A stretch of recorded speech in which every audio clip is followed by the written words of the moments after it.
All right. I suppose we should mute phones and get things ready for the show, huh? Yeah, Do not disturb. we are 3 minutes away from start time. Hey, Mark, can you, you don't have to do it now, but can you throw up something on the, Oh, sorry. yeah, on the website? Because, we're going to be trying to do a Christian podcast starting next Monday. And I want some people to be able to, like, I could give them a link to it to be able to listen to. Would that be something you would be able to do? You could throw it in your Dropbox. That's how I've previewed shows before. Just send them a Really? Dropbox link. Okay, yeah, I could do that. That'll work good. I didn't think about that. Awesome idea. I never. By the way, Chris, your brother sent me those 3 things. On none of my systems, I can't hear the other guy on any of them. So Okay. it's not that I was ignoring it. It's just that I can only hear half the conversation. It was like listening to half a phone conversation. Well, from when I got from him and from when I listened to him, when I actually asked him about it, he goes, the other guy just was agreeing 100% or doing the the entire time. So it wasn't all that great for a 2-person podcast. But as far as what Andy was saying, I thought it was pretty good. Yeah. So it sounded like maybe they've just kind of lost interest in it over time.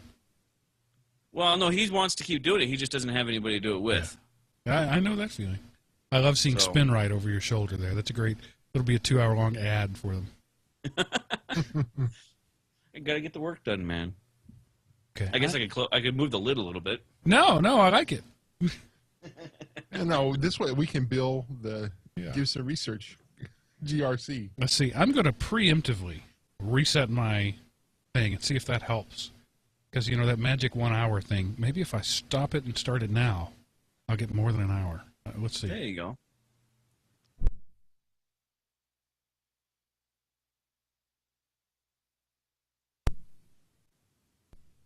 All right.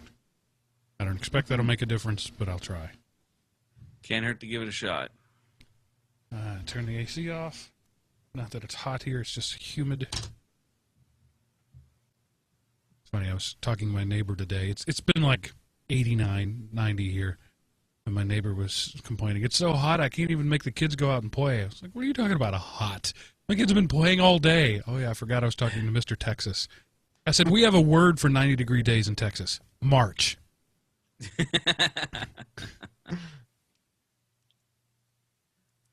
Okay. I'm hitting record right now. All right. Recording as well. Sure thing. I'm on the record as well. All right. Live stream's up. Red eye to roll. Hello, everyone, and welcome to Everyday Linux, episode 149, Our Digital Legacy, recorded June 22nd, 2014, and brought to you by Element OP Productions. ElementOP.com. Welcome back, ladies and gentlemen, to the Linux show that's not about Linux, but about life in the context of Linux. I am your host, Mark, the Sultan of the Soapbox Cockerel, and with me, as always, are my good friends Chris, the Command Line Godfather Neves, and Seth, the Gooey Kid Anderson. Hello, gentlemen. Hello, everyone. Welcome to the wonderful world of Linux. Or at least Linux-adjacent conversations. Yes. Linux is the world that you live in. We don't spend all of our time digging around on the world we live in, but it's always there. It's the bedrock that sustains and underpins our existence. Yeah. Somebody at church today, they know that I do a podcast every Sunday night, but they don't know what it's about. So a guy said, what do you podcast about? And I said, Linux. He said, yeah, that's enough for me to know I don't need to know. There you go. Nice. But that's when you hit them with, we podcast about life in the context of Linux. It's really what it's become is a technology news show, and I'm okay with that. And apparently it's a 7-hour technology news show is the way we do things these days. Oh, let's hope not 7 hours here soon. But hey, I'm going to go with it. I'm ready to roll. I've decided I'm just going to stop fighting the length of the show. Whatever it is, it is. And if you don't listen to it all on your way to work, you have more on your way home. That's fine. Or your whole week. We want to be known as the commuting podcast. Yeah. Somebody was asking me about it recently, and I said, well, basically we have like a 10 or 15 minute, just whatever, talking about whatever. And then there's usually an hour of tech news, and then we might tack on 20 minutes of actual Linux stuff, a topic that we'll wave at as we drive by. That's sort of the structure of our show, and I'm okay with it. I do try to at least make sure some of the stories, are applicable to Linux in some way. So I mentioned last week's show that a friend of mine was convinced he could make me a beer drinking soccer lover just if I went to the American game, the first American game last Monday. I didn't like the beer or the soccer. It didn't work. It didn't take. I mean, I didn't hate it, but I didn't like it. It was. Yeah. It occurred. I had sort of a revelation about the soccer thing in America. There's a culture of hooliganism. That's what appeals to people. Not so much the game, but the culture that goes around. Every game has its culture. But in the soccer culture, it's the only time where button down white shirt guys get to pound their beers on the table and scream USA, USA every time a goal happens. And you can riot, and it's okay. And so I've decided that that's what draws Americans to the game. Not the game itself, because frankly, it's pretty darn boring. But the culture of hooliganism that goes around with it. And maybe that's true all over the country. You go to England and you have the guys who call themselves literally soccer hooligans, and they're drunk on the equivalent, what we call the end zone. I don't know what it is there, but and they just spend all their time chanting drunken slurs throughout the game. Sure, that's a lot of fun, right? Oh, by the way, there happens to be a game going on over there too. That's irrelevant. But it's drunken rabble rousing. So I think that's what I've decided soccer is all about. I'm sure the soccer watching audience, the football audience, will chime in and let me know how things go. But that's my take on it right now. Nobody actually likes the sport. They like the culture that's evolved around the sport. Yeah, it could be. No, that's just like hockey. I mean, I know a lot of people. I love hockey. I love watching it, and people call it one of the most boring games on TV. But personally, I love watching hockey live and TV. It doesn't matter. But would you watch hockey if nobody ever punched anybody in the face? Yeah, I still would. Yeah, I don't think so. I think nobody watches NASCAR if cars don't blow up. Nobody watches hockey if nobody gets punched in the face. I don't know why anybody watches baseball. I don't know why anybody watches golf.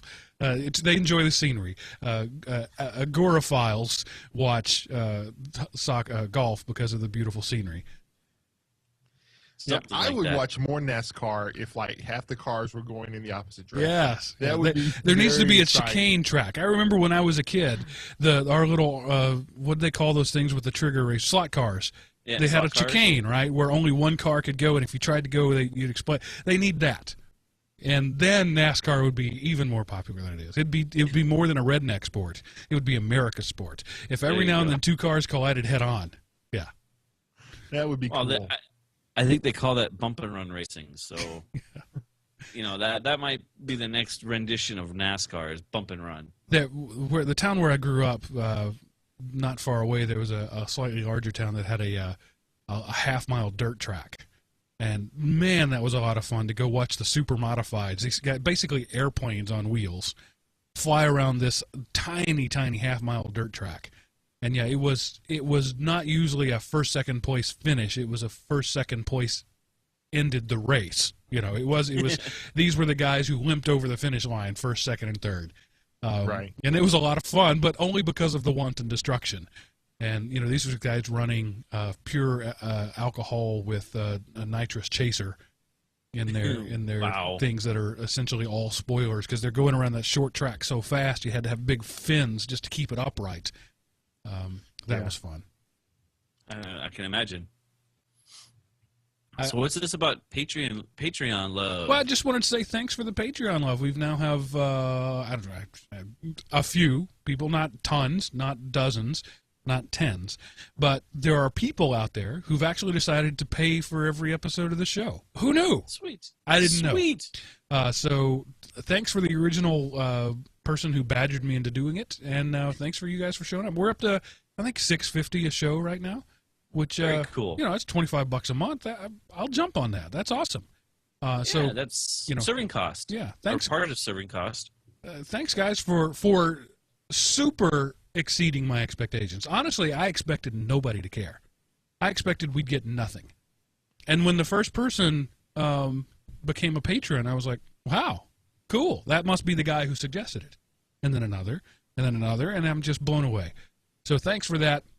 If you don't know what I'm talking about, patreon.com/elementopie. Go check it out. There is literally nothing there. There is an Element Opie logo, and it says, Mark is making podcasts. There's nothing to see there. Maybe you can help me build that out. We've had some ideas for, like, the new shows that we cut from the show. We'll post to our Patreons, and maybe actually talking about them, not cutting them, but like recording after and putting those there. We've had some talk about doing that because I want to give some incentive to the patrons. I just don't know yet what it is. You know, I thought about maybe you get the show a day earlier, but I don't always have it ready a day earlier. So, and I think most people in our audience listen to it whenever it hits their rotation anyway. So I don't know. I'll ask the Patreons out there. What do you think? What would be cool? What would be something you would like to hear from us or have us do that's legal? I think Chris should strip on camera. No. Nope. Okay. Sorry. Yeah, wait, hold on. We'll just do Chris that. will strip on camera then I'll do it. unless you That's pay right. us money. Only those who support us will not have to watch Chris strip on camera. Gee, thanks, guys. How come I'm the odd guy out? Because you're the odd guy. Okay. No, we're an odd group for sure. Seth, tell us about X-Men Days of Future Past. I rambled about it a while back. You saw it this weekend. What do you think? You know, it really exceeded my expectations. Of course, you know, after having made X-Men 3, the fact that there was another one, I really exceeded my expectations. But no, I think they did a really good job.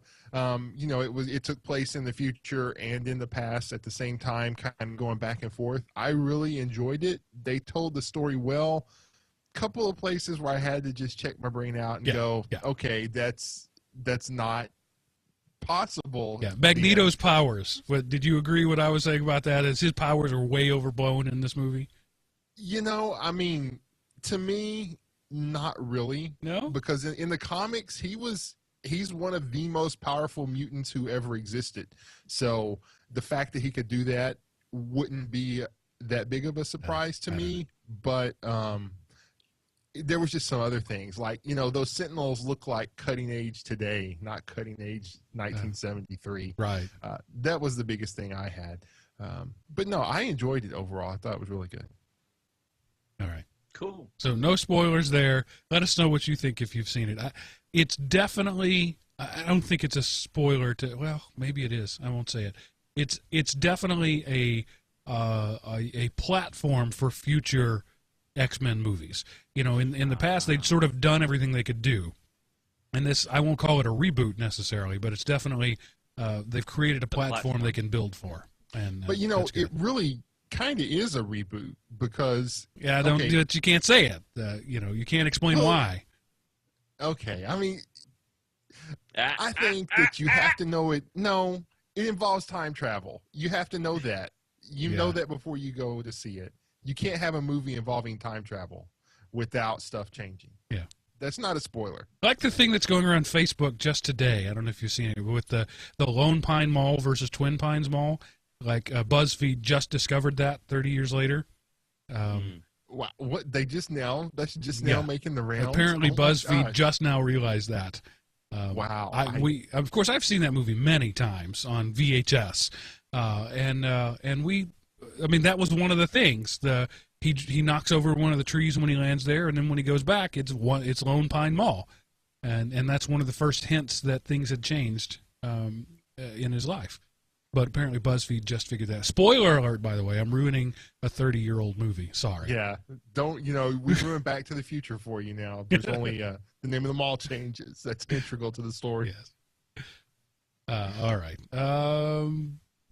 I just wanted to say this. Seth is dedicated to this show. He is seriously optimistic about the life of Everyday Linux. He has gone through and renumbered all of our show notes with leading zeros so that when we hit, the next number, they'll still be sorted. He didn't just go 3 leading zeros so that we'd be good through 999. No. He did 4 digits, 4 significant digits. So episode 1 is now episode 0001, so that we can do 10,000 episodes and things will still be sorted properly. Seth is thinking long term about EDL. No kidding. It wasn't so much, but I don't. Honestly, I mean, I doubt I'll live long enough unless, the singularity hits to see episode 10,000. But episode 1,000, that's very doable because that's only like 17 years away. And, it just hit me one day. I was looking at it. I was like, what happens when we get to 1,000? Because a while back, I renumbered them to do 100, because you had 1, 2, 3, 4, or you had 1 and then 10, 11, 12, 13, 14, 15, 16, 17, 18, 19, 2, 20. I was like, I don't like that. So I put zeros so that it would be good when you got to 100. And I was like, when we get to 1,000, I don't want to go and rename 999 shows, which I would do if we were still doing it. Better to just knock it out in the bud now. And I only had about 20 left to do, and instead of renaming one, I deleted it. But because I wasn't the owner, it ended up I only deleted my access to it. And so I shot Mark an email and said, hey, I kind of deleted the show. It was the Coffee Talk episode, one of our more popular episodes. And so I got on Google Chat with them and said, hey, I need to restore this file I deleted. And since it wasn't my file, wasn't the one who created it, turns out it wasn't lost. So, but yeah, that's good. We will live forever. One way or another. At least another 851 episodes, dadgummit. I put the work in now. And under the go ahead and take my money category, Steam Summer Sale is going on now, coincided with a new Humble Bundle. Yes. The Humble Bundle we'll talk about a little bit later in the show. But yeah, the Steam sale's going on, and luckily, we're at day 3 as of the day of recording. I haven't needed to buy any of the games that are on sale because none of them, either I already own them or they're not games that I want to play. So far, they have yet to take my wallet from me. But I know it's coming because we're only on day 3, and there's like 14 more days to go. I'm almost sad. Yeah, have you seen that funny animated GIF that somebody posted about that, where a guy's wallet getting sucked into a computer? Yeah. That's exactly how I feel when I see the Steam sales come up. It's like, oh no, not another sale. There aren't too many things I get excited about, but some of them I totally shut up and take my money. I don't want to hear any sales pitch. Just here's my money. I'm throwing it at you. And I understand that some people are like that about the Steam Summer Sale. Oh, it's bad. I know people that save up a whole year just to have $400 or $500 stashed just for the sale because of how well you can pick up a whole catalog of a certain company's. So like the whole, for example, like if you're a big Half-Life fan, or in that series there's like 15 games, well they'll discount the whole package from Valve, all the Valve games. So like you spend $200 and you get every game they've ever released. So but you're talking a 40% or less or more discount on each game. So yeah, I know people that dump tons of money in the spring, in the summer sale, and then again when the winter sale comes up. So yeah. But it's a sale, so that makes it okay. In the words of my wife, I saved money by buying. That's usually how it works, right? Haven't quite figured out how that works. I saved 50% on this. No, you spent 100% more than you would have if you hadn't bought it. Yeah. Well, when you're looking at it as like for when I buy games, I always look at the ones that are, okay, this is mainstream now. What's this sale price going to be in 6 months? Yeah. And if the sale price is exceptionally less than what I would have paid retail, then I'll probably buy it. But so far, the only game that I'm really keeping my eye on has only got a 30% knockoff, and it's still too expensive for my taste. All right, that's enough from us. Let's hear from you in our listener feedback section. The first one begins from a guy whose name I forgot to look at. Sorry about that. I'll try to come back and get it. Brian Tannehill. Brian, thank you. I'll never give last name, Seth. Oh, sorry. He says, Mark, Seth, and Chris, here's an interesting event that's coming up on Twitter. It has absolutely nothing to do with Linux, so it seems like an appropriate item to mention for your show. Thank you, Brian. From a University of Kansas news release, quote, on June 28th, the event that unleashed World War II and forever shaped the history will unfold through 140-character tweets in an elaborate reenactment, e-reenactment, featuring more than 25 historical figures in multiple languages. Students, staff, and faculty at the University of Kansas, as well as local community members, have taken on the Twitter personas of significant and minor participants in the assassination of Archduke Franz Ferdinand, which occurred 100 years ago in Sarajevo on June 28, 1914. These characters will tweet as though the events were occurring in real time. Twitter users can follow along through the hashtag #KU_WWI, WW1, which will provide dozens of historical perspectives, ranging from world leaders to members of the Black Hand terrorist group on the assassination that launched Europe into total war. Best wishes to you all. I don't know how many of you have studied World War I. It's less popular than World War II, but the events that led to the assassination of Ferdinand make you believe in fate, make you believe it was destined to happen. So many things went wrong and then were counteracted by so many seemingly random coincidences that put the assassin right in front of the target. Really? It's fascinating, and I hope they'll play that out in these tweets. But basically, the whole plan was exploded, didn't work, and then the guy who was going to pull the trigger was like on his way home when Ferdinand's car broke down in front of him. It was, I mean, these are not exact scenarios, but it was something similar to that. It was like everything that could have gone wrong did go wrong. He had given up and was going home, and then he finds himself 6 feet away from his target. Wow. It's Makes enough. you wonder if that's almost creepy. Right. It's enough to think that, some things were destined to happen. I happen to not be one of those destiny guys, but...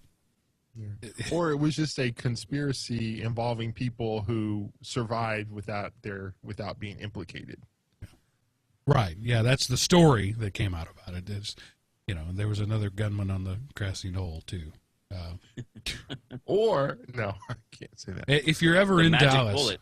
if you're ever in Dallas, you owe it to yourself to go to the West End and do the tour. Go to the school book depository, listen to the official story, and then just go stand out on the corner. And you won't be long. Somebody will approach you and say, "You want to hear the real story?" That's where it gets fun, because the conspiracy nuts just hang out there, and it's like they're mecca. Every conspiracy nut makes a trip to Dallas once in their lifetime, and just play along with them. Oh, really? I didn't know about that. And they get foaming at the mouth, excited about it. They're shouting and spitting, and it's fun. Yeah, my mom go that way. My mom worked caddy corner from the Texas School Book Depository, so I was there a lot growing up. Like I'd go to work with her some in the summer. It was cool. Yeah. All right. Next bit of listener feedback. Mike reminds us of the PlayStation Vita. Hey guys, was just listening to the latest episode, which wasn't the latest episode, this was a while back, when I was shocked that my favorite podcast about life in the context of Linux made a gross error. The error I speak of is the news about Sony leaving the portable market. Not true at all! The truth of the matter is that they are finally ending the 10-year-old original PSP. The new PlayStation Vita is very much still alive. This is a great thing as well for games on Vita, since the original PSP sold so many units, mainly in Japan. Many game devs still concentrate on it instead of the new Vita. Hopefully, this will steer people to the Vita and get some of the more great games out on it. Keep up the great podcast, guys. All right, so in our defense, we were reading an article that said that Sony's pulling out of the mobile market. However, you are right, the Vita is there, but it's very much a European thing right now in terms of its popularity. So, yes, it's there, and yes, we did gloss over it, so we'll apologize for that, but in terms of the American market, it's pretty much a non-entity. For now, Yeah. I mean, there's a chance that it could turn over, but I don't really see a market for this in the American market. Yeah, because there's too much gaming on phones, and for the standalones, I don't know that there's enough of a standalone market to support multiple players. I mean, you have Nintendo's the big dog and a couple of indie things out there, but I just don't think the market can support two major things anymore. The Well, standalone handheld market's kind of gone the way of the standalone camera. They're still there, but your phone does it all now.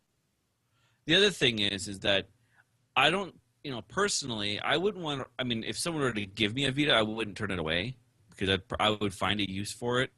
But as far as what I want to game on, it's just like when I say I don't game on my phone that often, because I don't. I don't want to game on something eye strain o vision. I would much rather have 21-inch monitor or a big screen TV in front of me playing my games. This would be helpful for probably tweens and teens, but as young adults or adults, I don't really see the Vita being a contender there. Yeah, and what I base my objection or my opinion on is the fact that I don't see it in the hands of any of the kids that hang around with my kids. And I live in a fairly privileged area where the kids have pretty much anything they want, except my kids. And they're the ones who don't go on ski vacations over spring break. They're the odd man out. But the Vita, the PSP is scattered around, but I don't know anybody with a Vita. Now that's totally anecdotal, but it is my experience. Well, and you're not the only one that has experience. I'm in the same boat up here with all the, and this is an oil-rich country area where a lot of the kids, you either have really poor kids or really, rich, I don't want to say rich, but better off kids, and none of them have a Vita. They all have, every time they have break time, they whip out their cell phones and they're watching videos or dinking around on little phone games. Nobody whips out a Vita. I don't even know. I personally don't even know any of the gamer people that I know that has a Vita. I know two guys that wouldn't mind one if they were given one, but they're not going to buy it because they have a 55-inch TV and a monster, a whole gaming library of PlayStation 3 and 4 games. They just don't, they're going to take it if someone gives it, but they're not going to just go out and buy one. All right, and moving right along to the next related bit of message, Will chimes in about the PlayStation TV. He says, Mark, during the last feedback episode, you said, I think it was you, but either way, you didn't correct it, that Sony would not try for space in the $100 streaming box with games because they're too invested in the PlayStation. Well, Sony is releasing the PlayStation TV, a $100 streaming box that can play PlayStation games, PlayStation Vita games on your TV. It also has the ability to stream PlayStation 4 games from another room in your house. Just thought I'd make that correction. Yes, that is a thing, but it's not really a $100 device. It's a $500 device because you have to have a $400 PlayStation 4 to get games on it. Now, it will play the Vita games, which is, I think, even more pointless. You have a platform that isn't very popular being emulated by another new platform. I just don't, you can play mobile games on your TV. So I didn't count that. Yes, it's a $100 box, but it's a $100 add-on. However, technically, you are correct, Will. It will be when it's released at $100. It's in pre-order right now, and it does stream games and TV. So I stand corrected. I said Sony would never get in that market. They are already in that market in Japan and in Europe, and they're planning to release it in the U.S.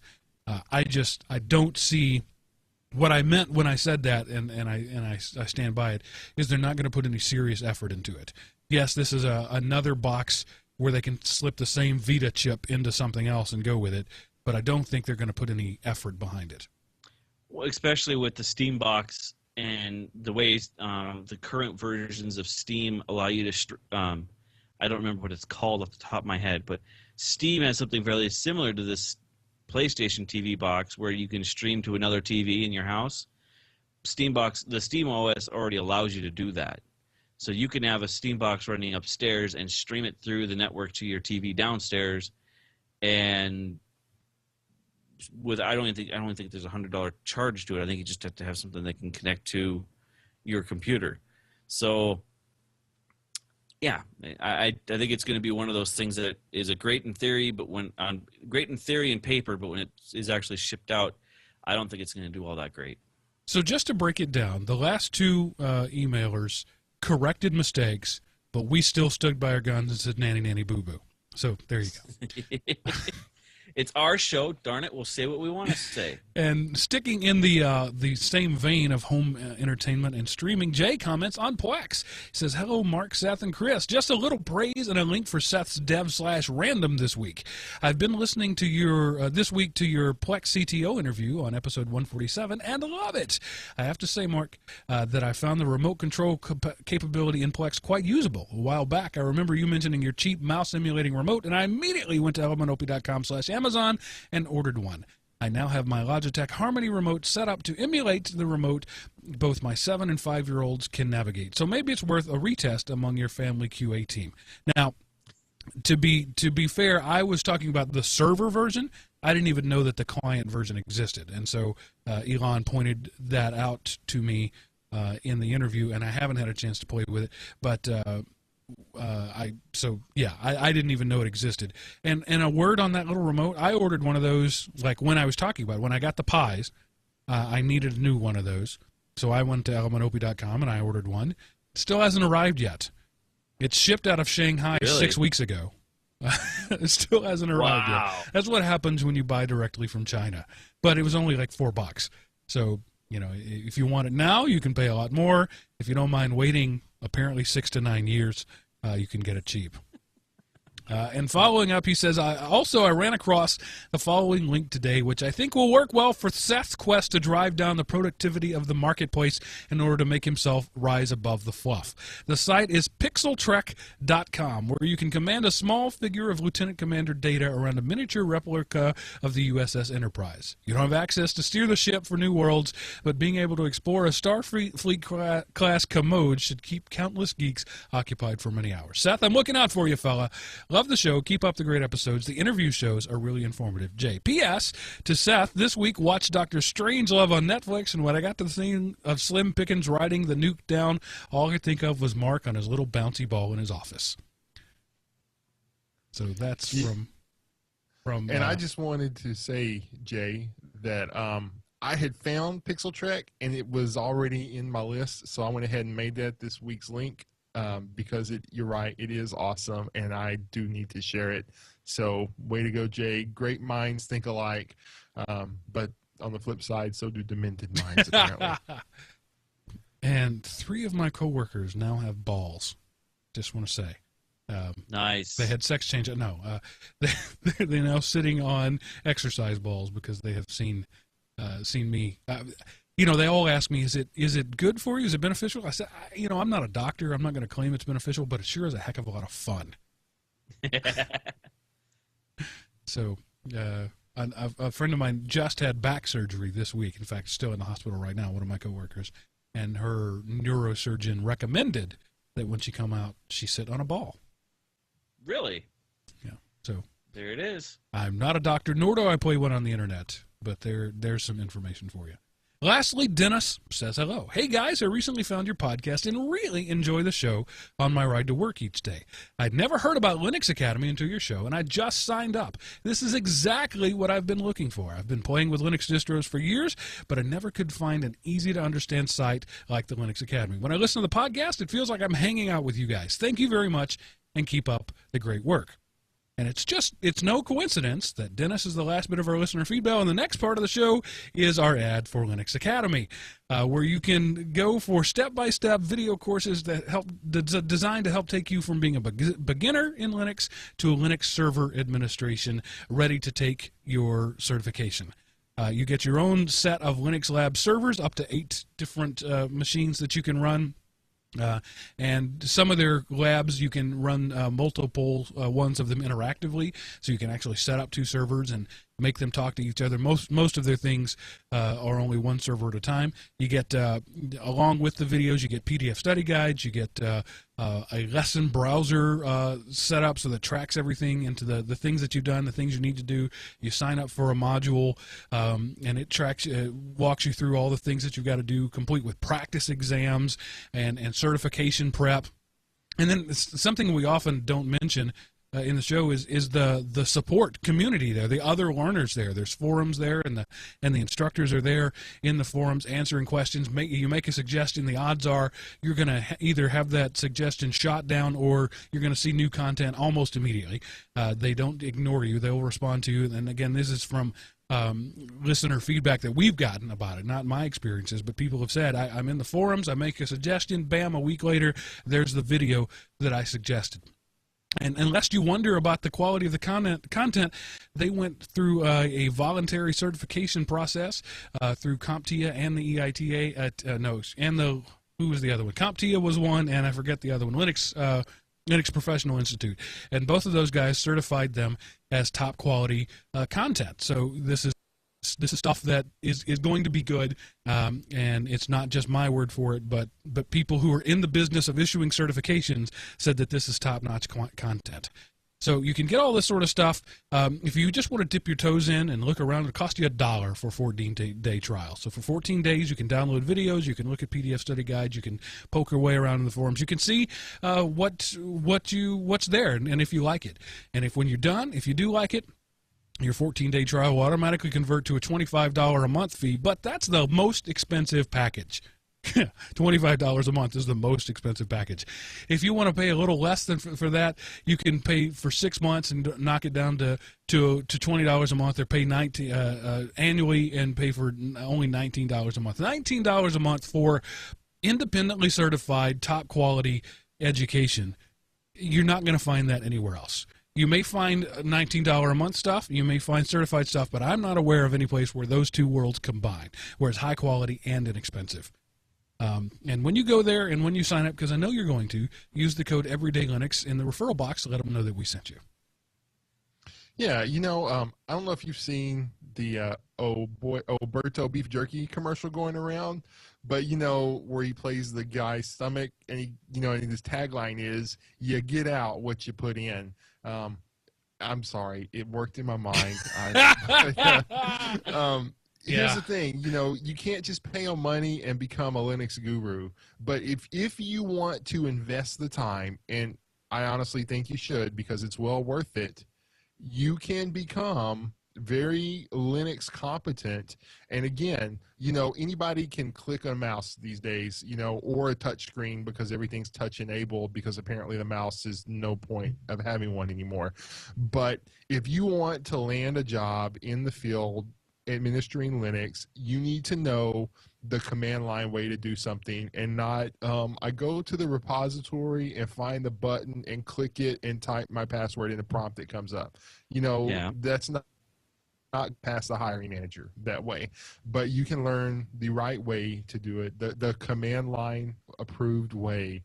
And then once you get the job, then you bust out all the GUI tools so you can get stuff done in a timely manner. But you need to know the command line to get your foot in the door, and there's no place better than the Linux Academy for that.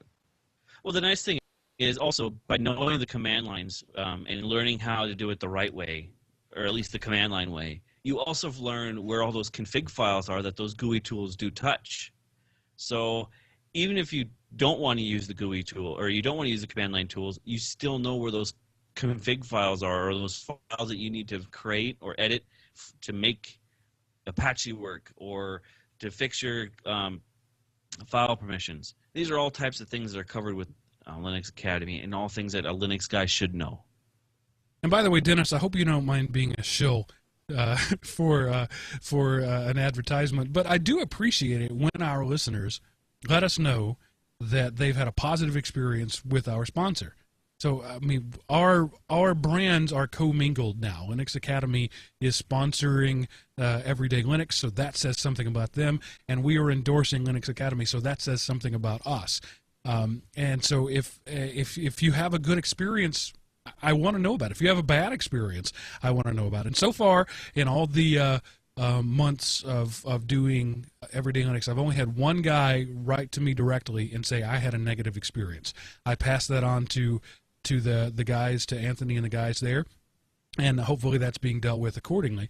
But, I appreciate getting feedback from you about our sponsors, and also it helps make nice segues into different parts of the show. another thing that makes nice segues into parts of the show, or when there's news articles that that failed. According to German software security firm G-Data Software, it said it found malicious code pre-installed for your convenience on Chinese cell phones. This actually ties in great with your story of not getting received the things you order from China because they haven't got the malware loaded. They haven't figured it out yet. So, but yes, apparently a cheap brand of Chinese-made smartphones carried by major online retailers comes pre-installed with espionage software. And, the star in 9500, blah, blah, blah.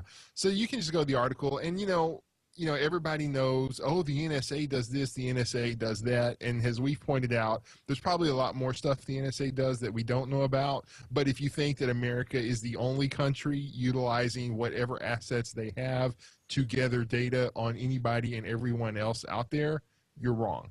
So, Chinese do it. Hey, I'm sure the British do it. I'm sure even Switzerland is doing it, even though they're neutral to everybody. I'm sure somehow, some way, in some corner of the office that they forgot to tell that you don't work here anymore, he's busy trying to spread malware to make them the information capital of the world. It happens, people. Everybody does it. Some countries are just better at it than others.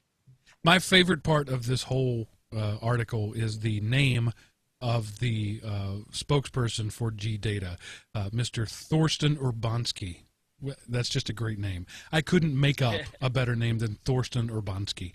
And he says that the malware that they found in the phone can turn on the mic, can take pictures, can collect personal data, can place phone calls, and then sends all the recordings and the pictures up to a server in China. So I think under any circumstances that is safe to call that malware. Oh yeah, I would say so. Definitely. Or Facebook, one of the two. It's either malware. Or if you're going to go down that road, you might also say Google Plus or Google Now. Maybe it's a preview of the new Facebook phone. Yeah. And that's who uses Google Plus, Chris? Come on, really? Google Now, man, is awesome. Once you get past the creep factor of Google Now, it's pretty darn amazing. Yeah, I love it. I love my Google Now. I'm almost relying upon it now. So for 3 Tuesdays in a row, my coworkers and I happened to go to the same place for lunch. Just there's a handful of places that we go that we like to go to, but this time we had happened to go 3 Tuesdays in a row. 4th Tuesday at about 11:45, I get a Google Now card that says travel time to this place is about 7 minutes. If you want to get there at noon, like you usually do, you need to leave in a few minutes. And I was both impressed and creeped out all at the same time. I would probably destroy my phone if I did that. I mean, come on. I live a dull, boring, and predictable life anyway. I already know how bad the traffic. I don't need Google Now to tell me what time I need to leave. But it was, I never checked in at that place or anything. It was just GPS. I mentioned a few shows ago about the donut place that we go to. It just figures it out. It says, oh, you've been going to this place every Tuesday. Today is Tuesday. Would you like to go there? And so we did. No, actually we didn't. But it was just one of those moments where it's like, man, this is the coolest thing out there ever. And I feel like I need a shower all at the same time. Or two. Yeah. Speaking of feeling like you need a shower, the Supreme Court has put the smackdown on patent trolls, at least a little bit. It's a start. Yes. Again, uncommon sense turns up in the uncommonest of places. Here there was a signing at the Supreme Court. I don't remember if we talked about this particular case, but it's one of the patent cases going around out there. And the Supreme Court said, if you're going to have a software patent, you should have some software in it to be patented and not merely some abstract idea. It says it sets a precedence for invalidating vague software patents that come before courts in the future. Golly, where was it at here? Alice's. It says merely requiring generic computer implementation fails to transform that abstract idea into a patent-eligible invention. So Cool. you actually have to do something novel to get a patent. Who knew? Oh, that's Yeah. good. So if this stands, it'll be awesome, and it could mean uncommon sense breaking out in the industry. So, And again, this I is don't- the Supreme Court of the United States. This decision cannot be overturned except by a future Supreme Court, and Supreme Courts never do that. So Right. this is now, for all intents and purposes, the law of the land in the U.S., that you actually have to have a reasonable patent. Great. Awesome. That should have been the law years ago. Yeah. So now, but just thinking outside the box a little bit with this ruling, though, as long as once it stands and it's ironclad, how many previous rulings does this nullify? Well, each one of those would have to be brought back up, citing this as precedent. But yeah, it's Right. definitely possible that the Apple swipe to unlock could be shut down, and BlackBerry's double space bar gives you a period and a capital could be shot down. Those are both patented things right now that are so super simple that, in my opinion, they don't deserve a patent. Exactly. So, and how many other lawsuits have we that we've talked about that are, just patent trolling, so that could now become null and reversed? This could be a really big game changer for the whole technology world as we see it. True. Yeah, the extortion, court cases could actually be taken up a notch if this works its way out, because they were in the opinions that were offered along, accompanying the judgment. They didn't go so broadly as to say all things. Some filings involving abstract ideas may still be unique enough to deserve a patent, but as a general rule, inventors will have to do better than simply saying, I think two computers should be able to talk to each other. Here's my patent. You owe me $1 billion for the internet. Right. That's a little too vague.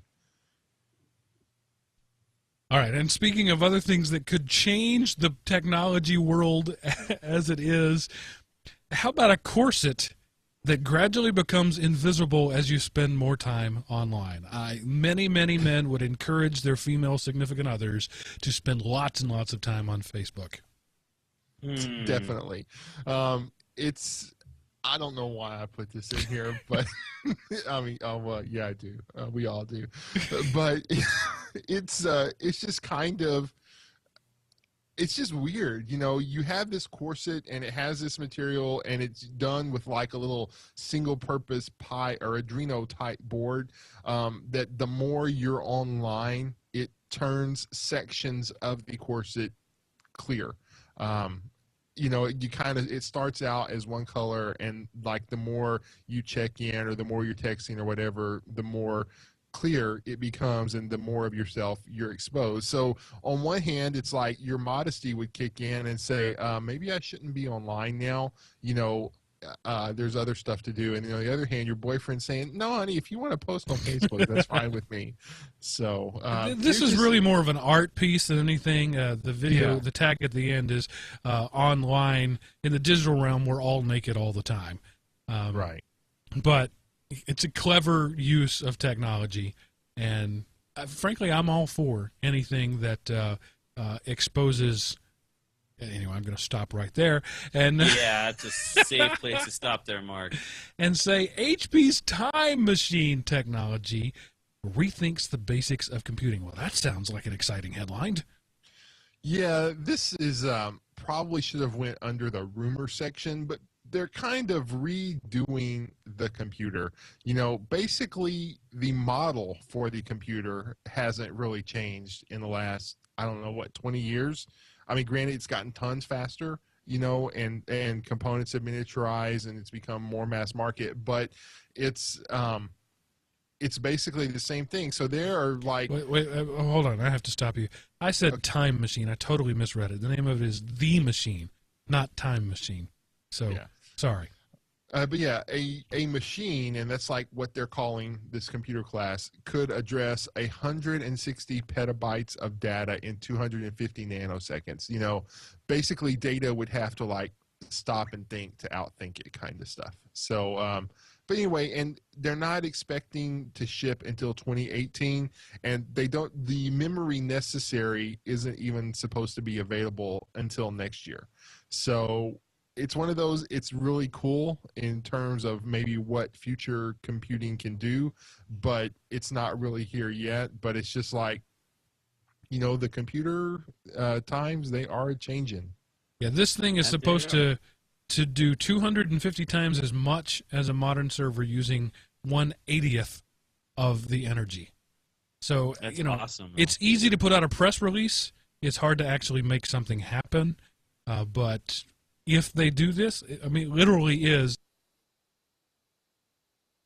when you have that kind of power, processing power, using that little electricity, and it's small. It uses like 1/20th the space of an average. I mean, the thing is like the size of 2 Rubik's cubes stacked together, and it's the power of a 2U rack-mounted server.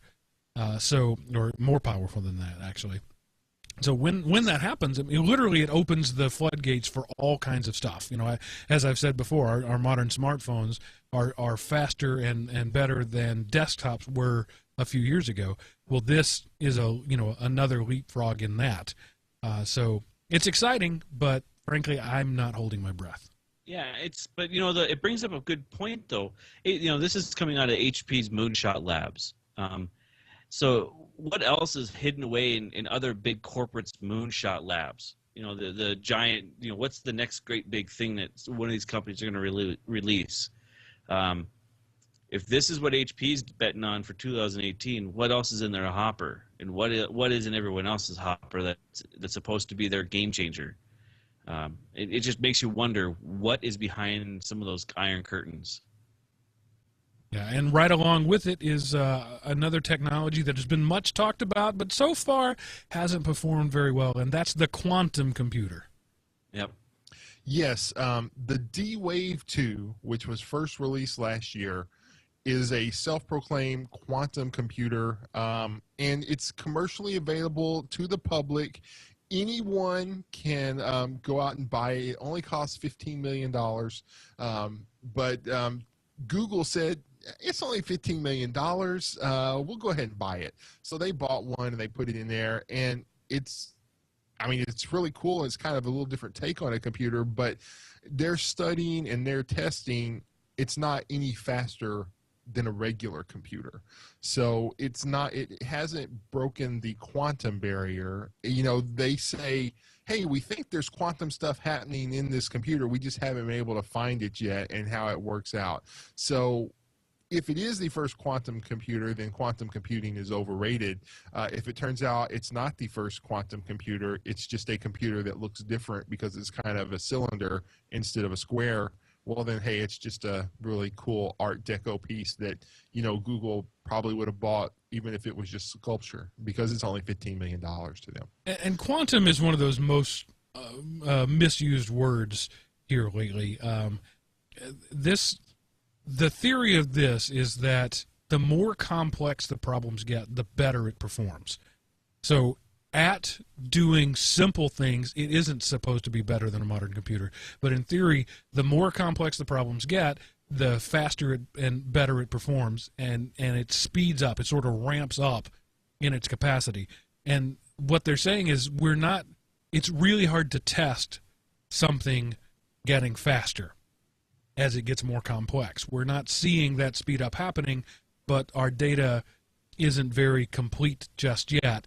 We're just saying right now we can't say it's working and we can't say it's not working. Right.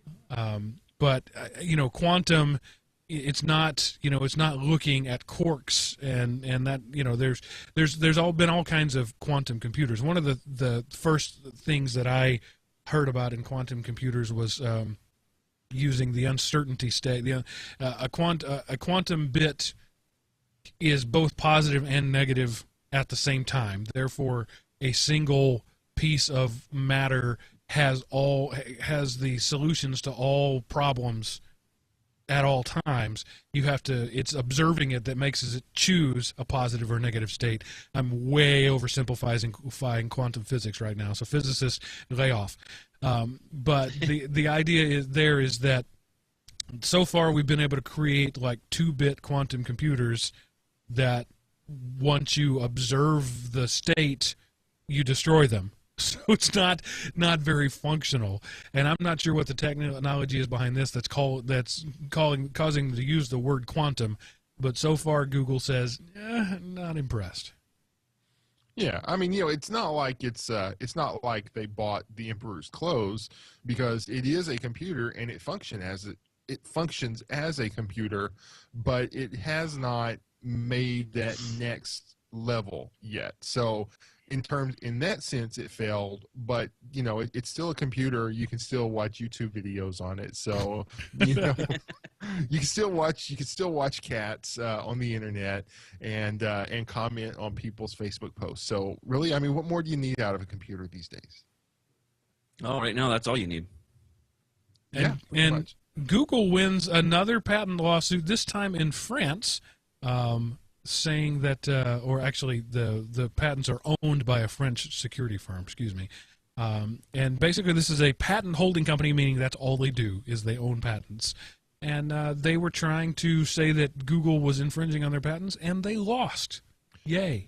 Well, actually, no, they're not just a patent company. They are an actual company that does stuff, and they said that Google was infringing upon their patents. And so it turns out that these particular patents aren't necessarily anything, because the court, and this is weird because it came out of East Texas. Right. So Imagine that. Again, I don't know what the deal is with uncommon sense. Maybe we're getting a summer breakout of this, but no, that's the reason I put this in the news article, is because this is an actual company that does stuff. They aren't just a patent holding acquiring company. They are a company, and what I can't remember what it is they do. But sorry, I need to start putting actual notes in the notes section about why. And of course, it will certainly be appealed. But what was interesting about this one is it was summary judgment. Didn't go to trial. Didn't go before a jury. They just said, "Judge, what do you think?" And this generally very reliable East Texas court system that usually finds against finds in favor of patent holders and against Google and Apple and those guys said, nope. Reading this, I don't buy it. So there you go. I'm hoping that Supreme Court thing that we talked about earlier will make a lot of these cases go away, that they'll be able to cite this precedent, and these things will just not even be taken to court anymore. Who knows? We can only hope. And surprise, there's more dudes in tech than chicks. Yeah, this is and it's like 70% men, 30% women. And again, this is just kind of like a case study at Google and Yahoo. And 60% white. So it's white. It's the white guy. I mean, that's not surprising to anybody. White guys run the server rooms. Yeah, or Asian. Whites are 60%, Asians are 30%. Well, that's over 9 out of every 10 people. And so you've got white and Asian men running these companies basically at all. And the fact is they're more diversified in non-technical levels. So when you get into the actual technicians, people who make the stuff work, then boom, it's white guys and, Asian guys. Couple of women, but mostly men. And it's just interesting.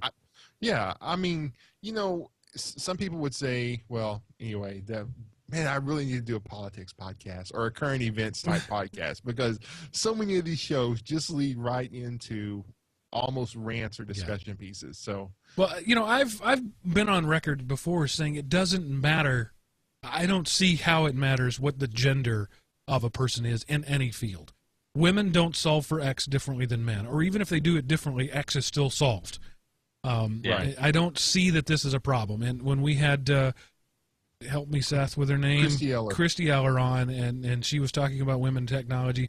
One of the things she has said is that women need to know that women can do it. Okay, I don't disagree with that. That they look around and they see that it's a white guy or an Asian guy. It's easy to think that only white guys and Asian guys can do it. So that's a message we need to get out there, certainly. But the idea of pushing women toward technology roles or trying to have initiatives to get more women in technology or science and engineering and mathematics, I don't buy it. I just don't buy it. Yeah, I think we need to get more people, especially in America, in science and technology. So get more women, get more men, get more people. We need more boots on the ground in this field because there's, I don't know. And again, that's a great show topic for current events with Seth. All right, moving right along, another patent story. The Chinese government let the cat out of the bag, and now androids may be fighting back, the Android Alliance may be fighting back against Microsoft for some of the things that they're currently paying royalties over. Yeah, I don't remember if we actually talked about it a while back, but in Europe, some of Microsoft's patents related to Android were invalidated by the European equivalent of the patent office. And so now, of course, Microsoft says, hey, I'm going to make you this offer you can't refuse. You're using Android. I got these patents, and you pay me or I sue you. And but what are the patents, sir? I would like to know. Take it from me. You don't need to know what the patents are. But how can I know if I'm infringing, sir, if you won't tell me what the patents are? And so, again, hey, China hates Microsoft apparently, and they said, hey, here's a list of those patents and what they can do, everybody. And so looking at them, everybody's going, that's a patent? Yeah. That's a patent? What, are you kidding me? This is what we've been paying money for? And paying money to the tune of $2 billion a year. Yes, I mean, because Android is the most profitable mobile system Microsoft has ever had, probably exceeding profits from every other mobile system they've had in the history combined of the world. So yeah, we'll see. And when you couple a list of what the patents are, along with the Supreme Court ruling that says it's got to be a real patent and not a pie in the sky pipe dream patent, this Microsoft could take a big hit here, and they might actually have to, start writing some code or something. Yeah. Average estimates are that for the Samsung Galaxy S5, Microsoft makes $20 every time somebody buys an S5. Wow. The estimates range from 10 to 30, so I'm cutting it down the middle and saying 20. So every time somebody buys an S5, Microsoft gets $20 that's crazy for reasons unknown. Yeah, and suppose some of those patents turn out to still be valid, but suppose it gets cut in half. Their valuation gets cut in half. Well, all of a sudden, $2 billion a year becomes $1 billion a year, and you've just lost the executive washroom. So you've got to you've got to pay your little peons less, so all the big wigs can still make lots of money. Again, that's just me oversimplifying and trying to egg stuff on, but I think it's good because if the patents aren't patentable, they don't deserve to be there. Right. If they are valid patents, hey, there's nothing wrong with getting paid for stuff you've actually done and not just a little cocktail napkin you thought of, after you had one too many at the bar, and say, hey, what if computers could shut themselves off if you didn't do anything to them?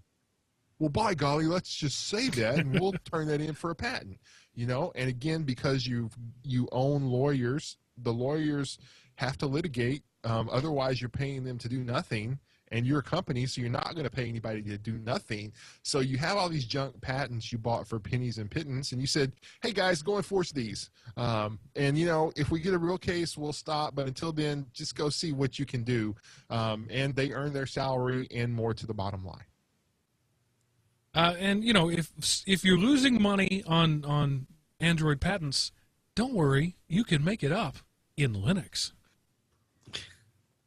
Yes, Red Hat is, it was just, it wasn't too long ago that we talked about Red Hat became $1 billion a year company.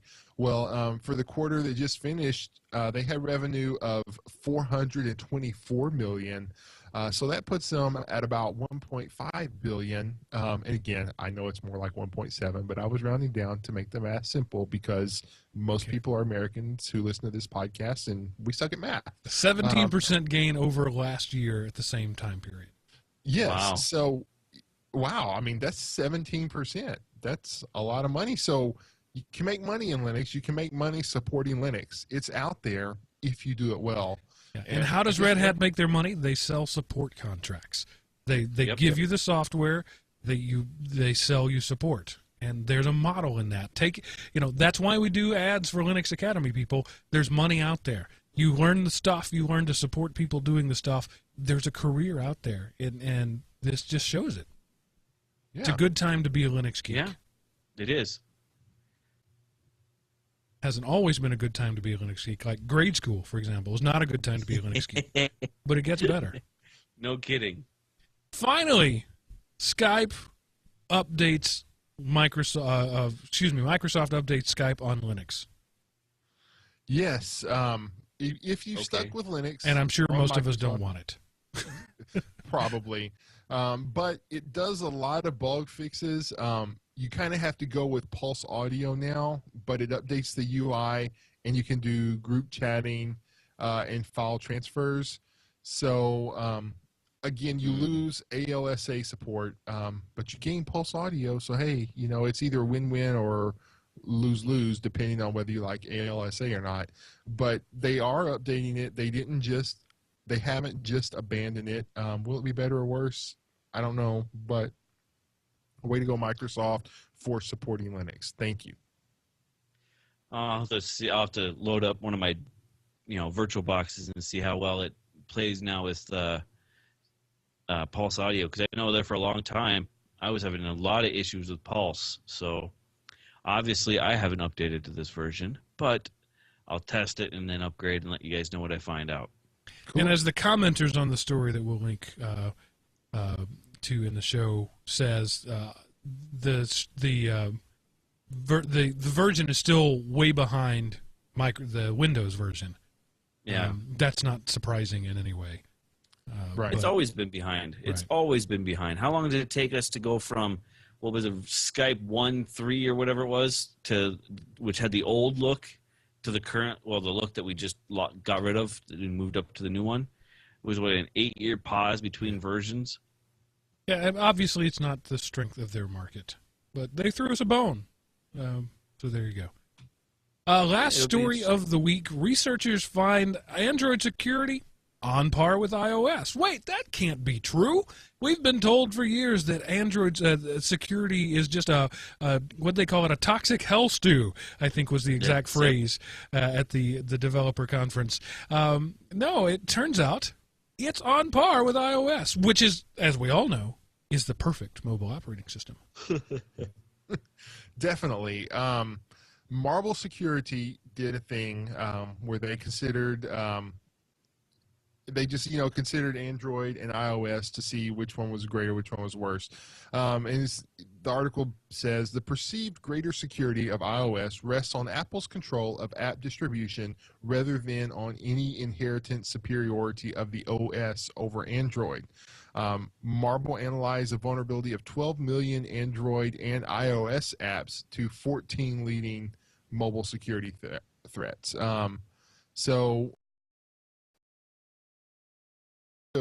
It doesn't say they're equal, but it kind of says they're on par. In some in the other, but go figure, that's the way it is with every OS. Every OS out there does things better and worse than other OSs, and security is no different, and the mobile operating system is no different. There have been numerous cases where people have done things to or got apps through the walled garden that Apple maintains is the protector of all things innocent and virtuous, that you could do things up to and including jailbreak your phone. Of course, once it got out, then they would pull them, but just having that walled garden doesn't guarantee that nothing gets through. And again, so part of the reason for their security supposed greatness is that they control what is that on the phone. But if you stay in the Google Play Store and you don't sideload apps, then you're really kind of on par. So yeah, pretty much. Yeah, the Google Play Store has done a good job of taming the Wild West there. But I like the fact that you still have that checkbox. I want to load whatever I want to load. Yeah. In the Apple environment, you have to jailbreak your phone to get that checkbox. That's essentially all jailbreaking is it gives you that checkbox. So Android developers trust their users to make dumb decisions. We're going to give you the power to be dumb if you want to be. Nothing wrong with that. Yeah, well, that's what the internet was made for. Let me be dumb. And this week in history, 6/23/1969, IBM did something. Yes, IBM announced that effective in January of 1970, it would price its software and services separately from hardware, thus creating the modern software industry. So before then, the software you bought the box and the software came with it, or I guess you could add it or get it for free later. But they just said, hey, we're going to sell you this box, and then we're also going to sell you the software.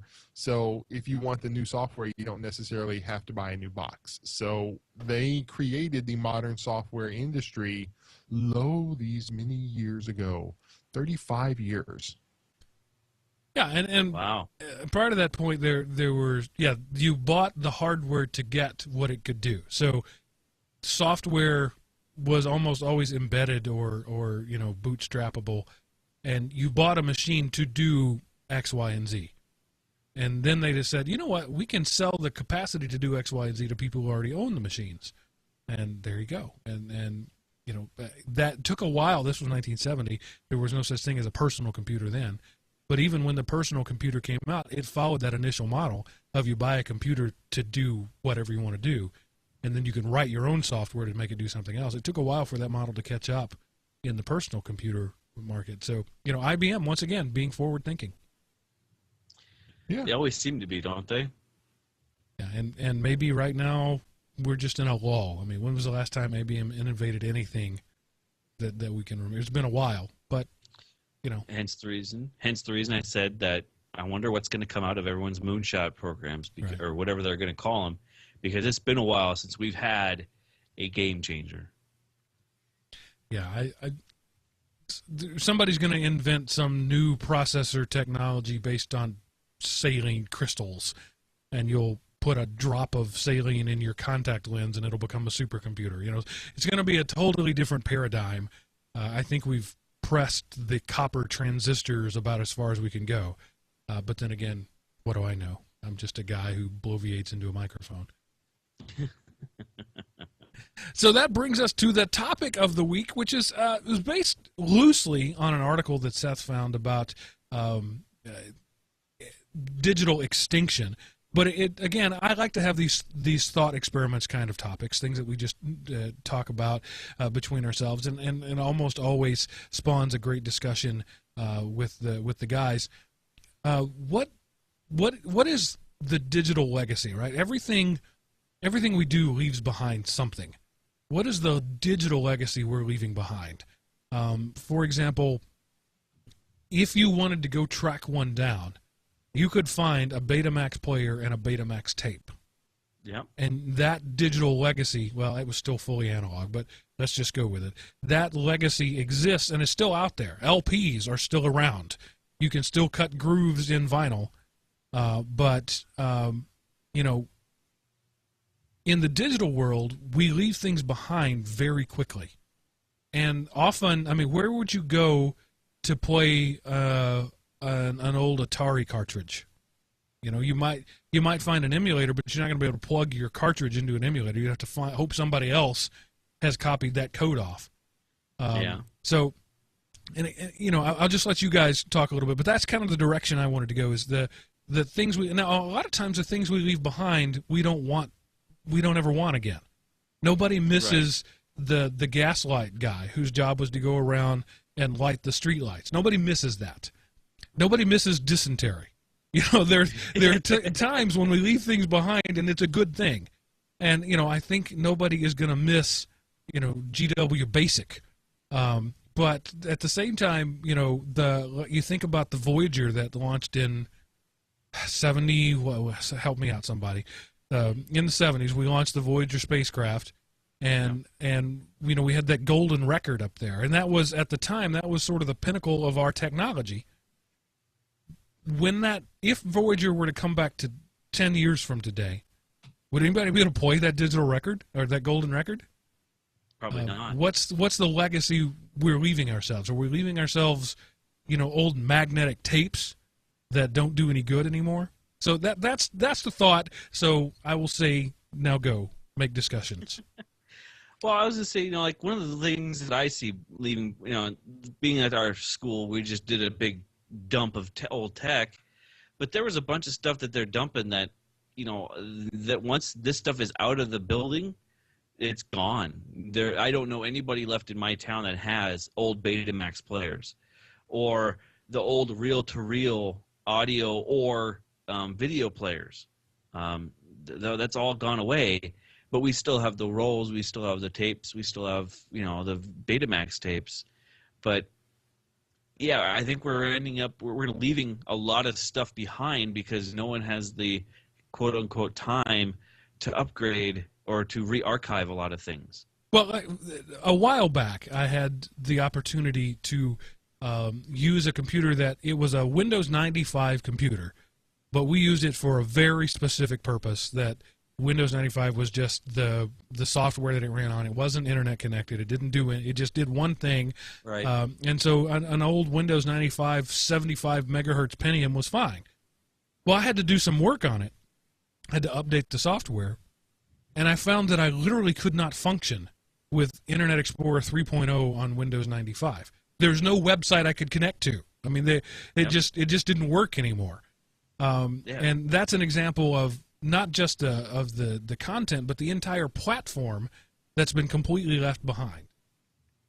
Well, and that happens every time. I mean, look at what happened with Blu-ray and HD DVD.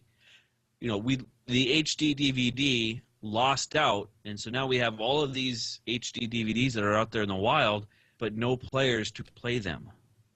And also nobody has drives to play them either, to buy or to even swap.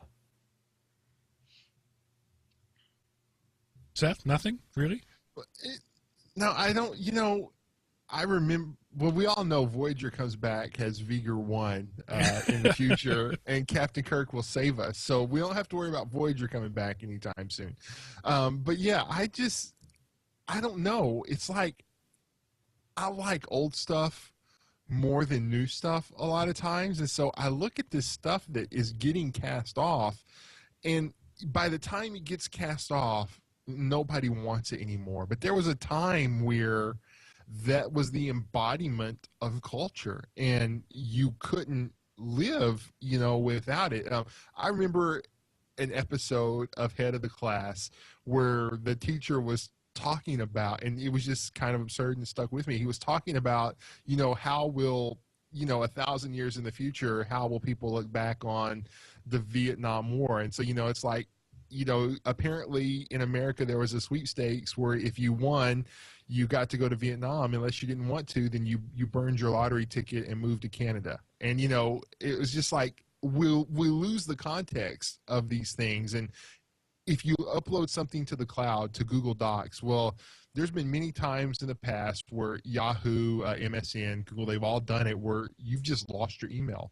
And sorry for your bad luck, it's gone.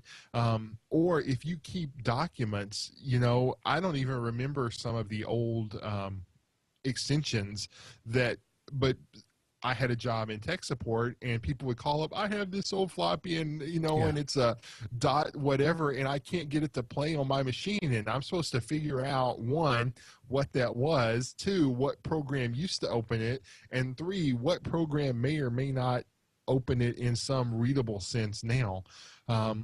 So you did the right thing. You backed up your data. You have it saved, but technology has passed you by and you no longer have the ability to access. It's one thing if you write something out on paper, you can laminate it, you can stick it in environmentally sealed bags, you can lock it up in a safe, and it will always be there. And you could put a dictionary along with it, so there would always be the ability to translate it. But what happens whenever you have this CD that, and this is something, a person I go to church with used to be an assistant district attorney in a county, and I was just made a passing comment one day about how CDs that you burn on, the writers in your computer, how they go bad over time because it's just kind of die on a disc. And they were like, what? We archive everything on CDs, and they're stored in this, they're stored in the county in East Texas, which is really bad humidity. So what's going to happen in 10 years? This case comes up on appeal. They will be blank discs. Yeah, they'll be, and then, but that's all the evidence. It's what we had. So I don't know. It's just, I don't know how to save everything, because then, what happens is you end up hollowing out the moon and making that a data center to store every bit of useless junk that's out there. And, you have millions of people all saving the same thing, and it's wasting space. But again, I just have lots of rambling thoughts about this. I don't have a coherent idea. Well, we've used the phrase before. It's no longer data storage, it's data movage. You have to move your data periodically. Right. And nobody wants to do that. I was saying about all the stuff that we dumped out of our school districts. I made the comment, there's stuff in that archive vault that we just dumped that had senior, waves and what they call the senior plays and things like that dated all the way back to like the 60s. But nobody wanted to spend the time to archive that in case somebody else wanted it down the road. So now all the stuff some of the stuff was like the current events of that day and age that were recorded from those teenagers' eyes is gone or will be gone shortly. So it's just a sad thing to think that while we move forward and find bigger and better ways to store our data, we don't have anybody that's bringing the old stuff along with. And that's almost a sad thought. Yeah, it's you think about. I'm a history guy, so I like to think about that. You go back to the Library of Alexandria, which was really the first modern day gathering of information. Yep. And the Muslims. Was it the Muslims who did that? That came later. I can't remember. But the library was burned, and essentially a generation of information was lost, and that was an invading force that did it, and it was a malicious act. We're in a state now where there doesn't have to be any invasion, there doesn't have to be any maliciousness, just apathy and ignorance will lose the data of a generation. Because our new books can be 1,700 years old, and if you understand the language, you can still read the medium. What do we have that's still going to last that long? That's why Voyager had a golden record on it. It's non-corrosive. It's not going to last. Those grooves and pivots are going to be there forever.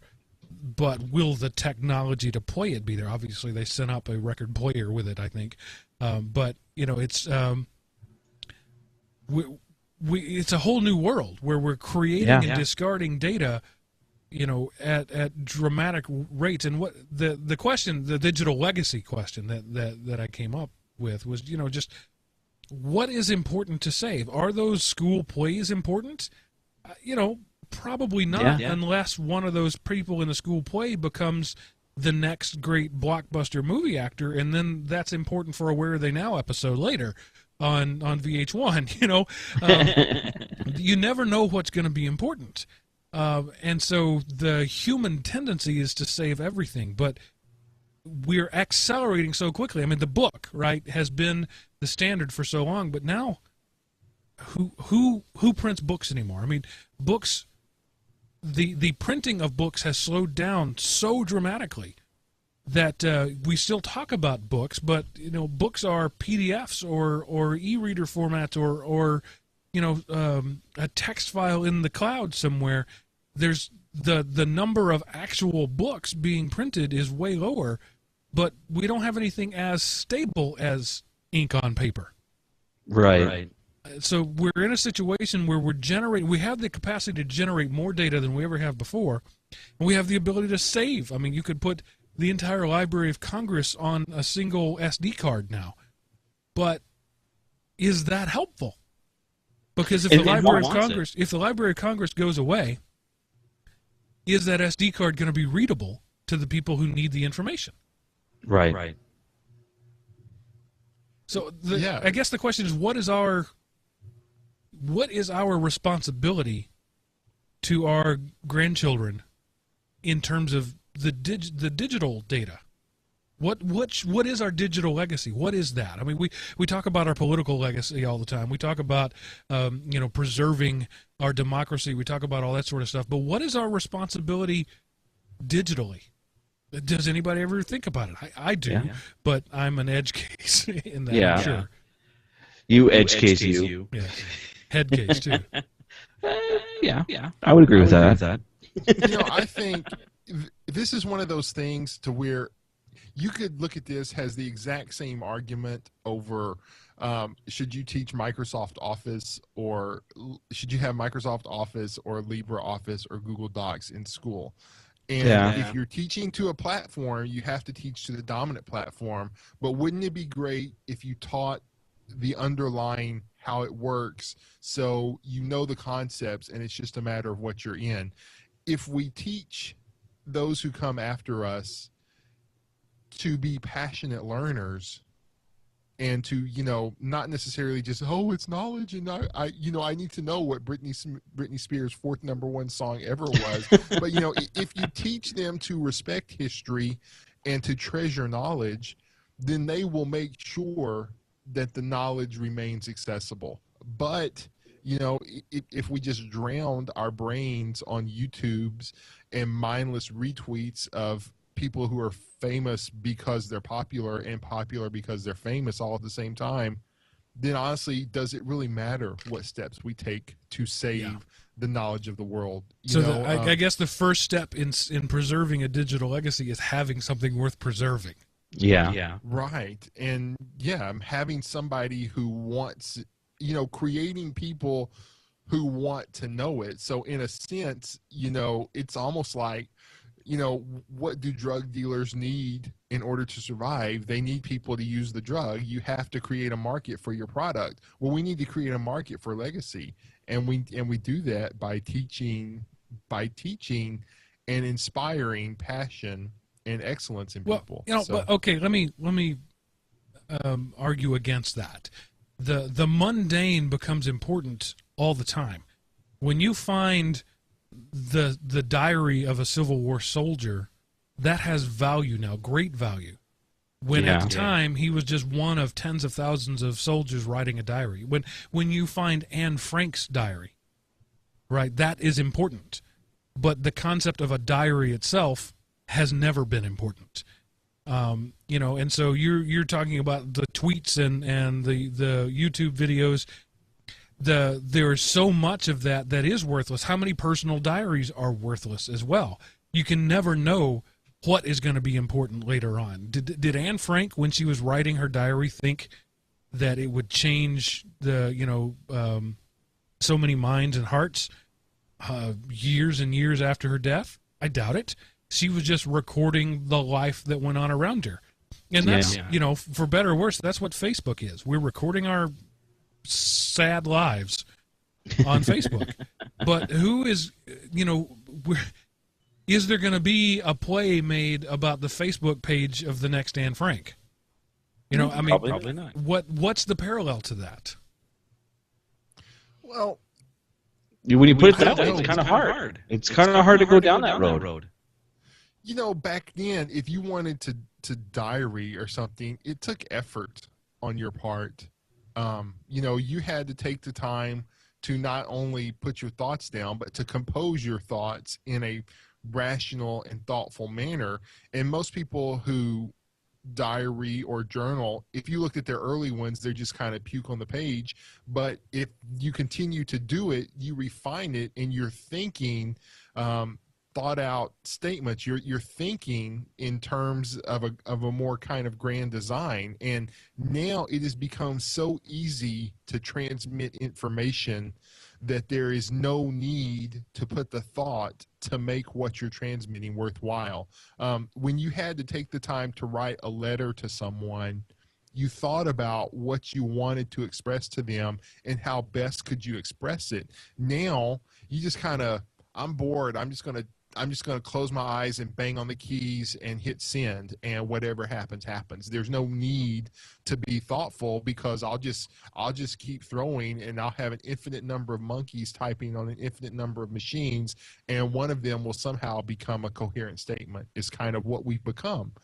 And yeah, but sad. and I'll apologize for the sound of water running through pipes above my head. But if all of the things were exactly the same thought, the same effort were put into it, what is the medium of a diary today? Even if it's a personal diary, it's going to be most likely not handwritten. You know, it's going to be on a computer. It's going to be on a phone. It's going to be in Google Docs. Maybe it's a blog. Maybe you're doing it as a public thing. Where do those go? Where does Edward Snowden's personal thoughts go 100 years from now? You know, when we need to know the history of this man because he made so many sweeping changes, where are we going to go to find it? Yeah, that's a good question. And right now, no one has an answer for that, because the world as we know it doesn't think that far ahead. You know, there are the few outliners who think that far ahead. What will we do, 10 years from now, 20 years from now, 100 years from now? But nobody, the average Joe on the street, they think day to day, which is kind of almost a sad thing, because 50 years ago they were thinking 10 years ahead. They're planning for their future. They're planning for their kids and their grandkids. And now you can have exactly the opposite problem of storing too much. Yep. If I store every crappy picture I ever take with my digital phone, because now with my digital camera on my phone, because now it's so easy to take photos, the good stuff gets lost amongst the bad stuff. Our office computer in the house today, we won't turn on anymore. And I've mentioned it, I'm pretty sure, on the show before. It's aging technology. It's dying. I don't really care, because it's just the kid's YouTube computer. But my wife says to me, we've got to get some of those pictures off of there. There's kids' pictures, and I said, don't worry about it. It's in the cloud, Carbonite. It's backed up. I'm not worried about it. Yeah. Well, okay, that's valuable to me now. Can I count on Carbonite in 50 years? And if my daughter becomes president of the universe, and we want to see some pictures of her when she was a child, where will those pictures be? Still on the computer. Yeah. the Solar System Inquirer will somehow find them, Mark. Don't worry. They will go back in time, and that will be the reason your computer doesn't work now, is because the technology they used to access it destroyed it. So your daughter is president of the universe in the future. You have much to be thankful for. Sorry. No, that was fun. I like that one. That was a good one. And it's you can't predict, right? We don't know what the next technology is going to be, so we can't plan for it. And there's an expense, and the data movage I talked about. If I want to move things to a new format, assuming it's a proprietary format, say I wrote something in Word a long time ago, I have to hope that there's the modern version of, let's use a more egregious example, Publisher. Yeah. I wrote something in Publisher. Microsoft has abandoned old Publisher documents in its wake. There's just a stream of dead old publisher formats, because every time they make an upgrade, they obsolete, at least the last two previous ones. And so if I need that data, sure, maybe I have moved it along. Maybe I have that .pub file, but is anything going to open it? Like Seth, you were talking about the floppy disk. Assuming you can still find a floppy disk reader somewhere, where are you going to find a copy of Microsoft Works? Yep. That's the other one that's always a horrible one. I've been doing that for the last couple of years, transferring everyone out of Works because the school district themselves, moved off of Works on their own, and now we have thousands and thousands of files that are in these old Works formats, but nobody ever thought about upgrading them to the current versions before they lost their machines. Of course, the beautiful thing is right now, OpenOffice handles it, LibreOffice handles it, because open source geeks are concerned about that sort of stuff. But can we rely on that? Google owns my soul at this point. Everything is in the cloud. Google Docs is the only thing I write anything in anymore. Gmail, Google Plus, Google Photos, all my photos are automatically uploaded as soon as I take a photo. It goes up to Google Cloud. If Google goes away, and let's not even be that dramatic. If Google changes its APIs, as it is wont to do, I'm screwed. It's all gone. And if I want to have a backup, I can do that, but I'm still it's too much for me to put on on a hard drive. It's I'd have to trust somebody else's proprietary cloud system, right? So I guess we're running an argument now for open standards, and saying that's open source will save the world in that way. But even then, I can't access files that were critical to me just 15 years ago because they're on floppy disks and they were important, and I saved them because they were important to me. I have we probably all three of us do have a big index file with floppy disks, dozens of them, hundreds of them maybe. I couldn't access that data if I wanted to. And, hopefully the important stuff I've rolled along, but if I get audited and all my tax files are on a floppy disk, then what do I do? Yeah, see, I've been actually fairly, I wouldn't say smart about that. I've actually rolled all my floppy disks out with my last floppy drive that before it went out. I rolled all of them because I was like, I know I'm never going to have another floppy drive, so I rolled all of mine out now into CDs. But now I have to reburn my CDs every couple of years because I don't want the ink to fade out on me.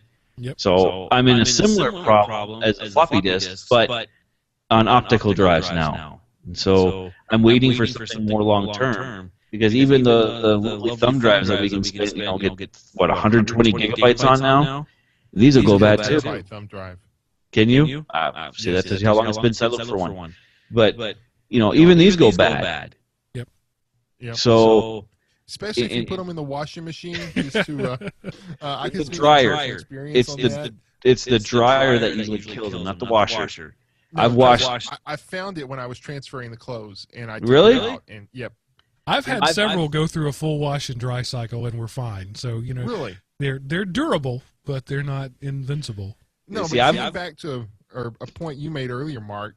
When I was I made a point. I didn't realize that. Well, okay. Getting back to a comment you made, I'll turn it into a point. I don't know anyone who did this personally, but suppose somebody every VHS tape they rented from the local store, they ripped to another VHS tape, and you set it on. If it were set to EP, you could do 3 for 1, so you could have.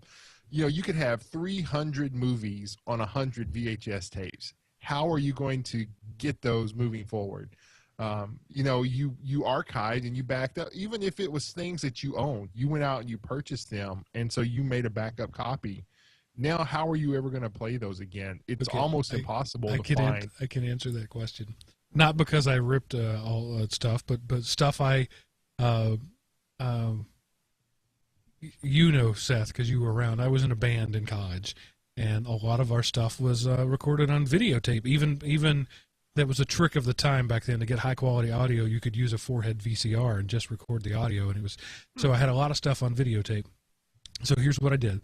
Back when I had a VCR, I plugged it in to my digital camcorder, pressed play on the VCR, pressed record on the camcorder, let it run in real time, then plugged the what's the thing? Firewire, that's what it was. Plug the Firewire from my camcorder into my computer, again in real time, played it down because it was now uncompressed AVI, then ripped those to various MP3, MP4, or whatever I needed. So those are the ridiculous steps I went through. But if I had 300 movies at 200 hours, 2 hours each, if I had 600 hours of video, not only no, but hell no. That's just not going to happen. Yeah. Right. I don't know. So all those things you own, you then go out and rebuy just so you can have access to those things you love. It's sickening. It honestly is. I wish there's a way that we didn't have to, like, I know this is a little off the beaten path here, but wouldn't it be nice if we didn't have to rebuy all our stuff again and again and again? Yes. It's nice for us, not nice for the people who sell it to us over and over. It's really nice for them when we rebuy it. Right. I mean, I'm not a Beatles fan, but people who are and who were around with the Beatles, they've bought the Beatles songs 6-7 times now. Or more. They bought it on LPs. They bought it on cassettes. Maybe they bought it on 8-track, right? Then they bought it on cassette. Then they bought it on CD. Then they bought it from iTunes. Then they bought it from Amazon or and then, whatever. And so that's a thing, and that's good if you're in the business of creating something once and selling it multiple times. But that's what has to happen. That's the only reason the Beatles music is still around is because of the data movage. If it was still the old original 4-track tapes that they recorded at Abbey Road, nobody would ever know that. Yep. I think I'm agreeing with you. That's one of the. I think that's the biggest problem we have looking forward when it comes to how can we move not just our personal digital legacy, our depictions of our kids in movies and stuff like that, but what about our society at large? How does that stuff get moved up and moved out so everybody can, so we can look back at it in 50 years and go, look how silly we all were with our 1 meg channels and whatever, and our fiber optic connections to the doorstep. What the heck is that anymore? But that's never going to happen unless something is figured out now. Wow, I just remember my grandmother had this silent handheld movie camera, and me and my cousins just were stupid with it, and she let us play with it, and we had this, I probably haven't seen those things in over 30 years. I don't even know if they're still around, but if they are, they're in a box in a room that has a bunch of my grandma's old stuff, and I don't know how I would be able to play those today. I would have to go to some place and pay money to have it transcribed to a DVD or a file that I could then access. By the way, it was bothering me. I had to look it up. One of the final acts of destruction on the library at Alexandria was during the Muslim conquest of Egypt in 642 A.D. So, yay for me for remembering correctly. And the guy said when somebody questioned him about burning them, and he was like, well, it's either the Quran that we already have or works about the Quran that we already have, or it's useless junk. And they were used to heat the baths. So it was a sad day for literature all around. And again, we're not just picking at Muslims. Christians have been known to go through and destroy paintings and stuff because they thought God objected to it. So every religion has done stupid stuff. Ever heard of the Crusades? That's not the best time to be a Catholic. Yeah. So anyway, I think, I don't know that we had a point. We had a discussion, but it certainly wants to spur me to action to move my data, to make sure that the things that are important to me make that transition. And you just have to be hyper vigilant about it. Every time you smell a change in the air, you have to make that change. I missed the floppy disk to CD change. I missed that. Chris, you didn't. You were smarter than I was. For now. I have invested in the cloud as a way to get my stuff off of my computers and onto more less failure prone computers. Mm-hmm. But that's just the step now. There's going to be another step. What's a service? I can't remember. There was a service I used to use to store a lot of stuff. It was a picture service. I don't remember. But it went away, and I didn't get my stuff off of it. It was a service that I was using, a free service, of course, because I'm a Taiwan, that I was using and storing stuff that was important to me, and it went away. And I lost my stuff. It's not that they didn't warn me. It's that I just didn't take the initiative to do it. But again, it's the catch-22 of knowing what's important before it becomes important. Well, and that's why you have to think. You have to try and figure out a way to be as forward-thinking as possible. And the other thing that always bothers me is there's no easy way to convert from file to file format. Have you guys ever noticed that? Yeah. There is no batching of files. Where you can throw the file, the folder into something and have it magically change over to the new current format. There just isn't a magic way of doing that yet. And I think if that would ever come to pass, I think a lot of times, a lot of our issues with old formats wouldn't be such a big deal anymore. I guess we're all out of things to say. So yeah. I'm going to call this discussion at an end. I don't. Yeah. These things are always unsatisfying to me because I bring up questions and we don't have answers. But maybe our audience at large will. What's your thoughts on that? On the whole digital legacy? Do you guys have? Maybe you guys have a better way of doing something that we're not talking about. Bring us feedback. We want to hear. Yeah. I just, again, nobody's going to do this, but if we took the time to think things out before we say them and not waste so much time on the mundane junk, then Twitter would go away. Well, it would, and Facebook would sow to a trickle, and, but then what was there would be worth keeping, and then people would make sure to keep it up.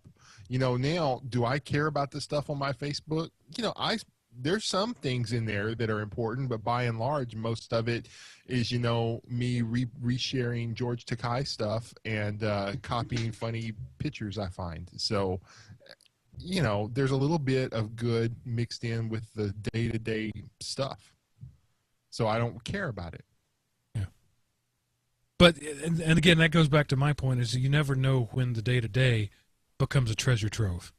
Yeah. If we could find a day-to-day diary of somebody killed in the Vesuvius eruption at Pompeii, that would be a gold mine.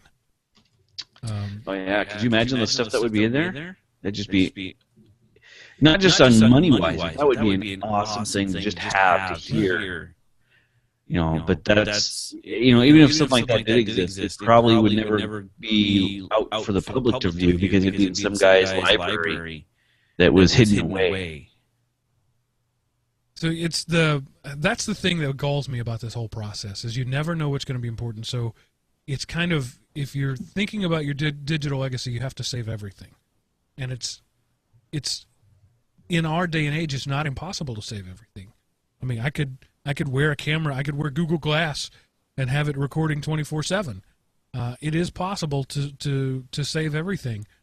But then you got to figure out how to keep it, how to move it, how to keep it current, and it's a daunting task, but one I think we as a society, as a global society, we're going to have to figure out how to do this. We're going to have to figure out how to preserve our digital legacy as more and more of our life. Eventually, the word digital will be assumed.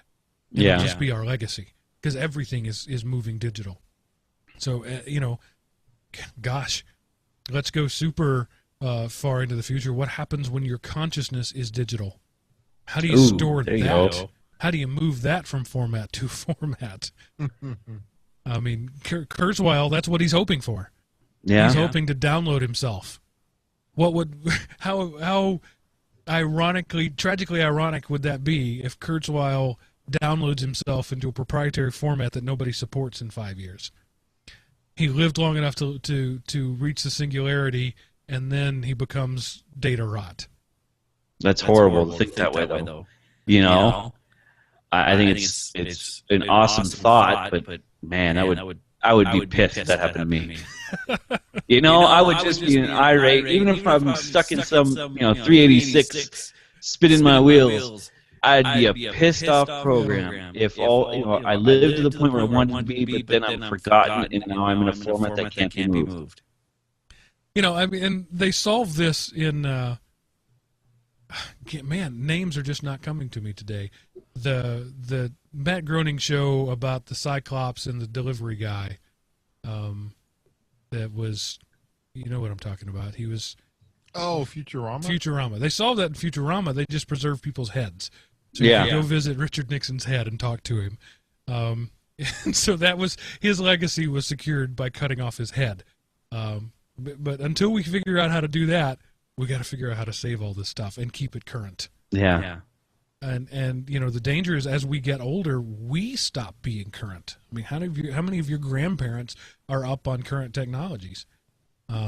So then it becomes, you know, like I was saying a few weeks ago, it's up to us to preserve the legacy of this vanishing World War II generation, because they don't know how to do it. It's passed them by. We've got to do it for them, while we're trying to figure out how to preserve our own legacies. Yeah. Okay.